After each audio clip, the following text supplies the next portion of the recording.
শরীফ Achilles দীনাকা ইয়াকফিকাল আমালুল কলিল। হাদিস শরীফের অর্থ তোমার ইমামকে খাঁটি করো, অল্প আমলই নাজাতের জন্য যথেষ্ট হইবে। 2 নম্বর হাদিস শরীফ খায়রুকুম মান তাআল্লামাল কুরআন ওয়া আল্লামা।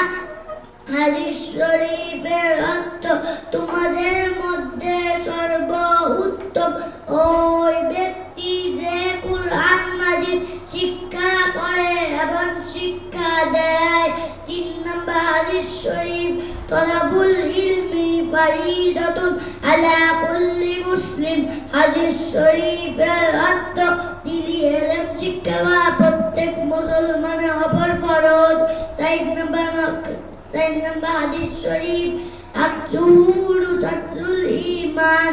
হাদিস শরীফের অর্থ পবিত্রতা ঈমানের অঙ্গ। 5 নম্বর হাদিস শরীফ মিফতাহুল জান্নাতিস সালাহ। হাদিস শরীফের অর্থ নামাজ বেহেশতের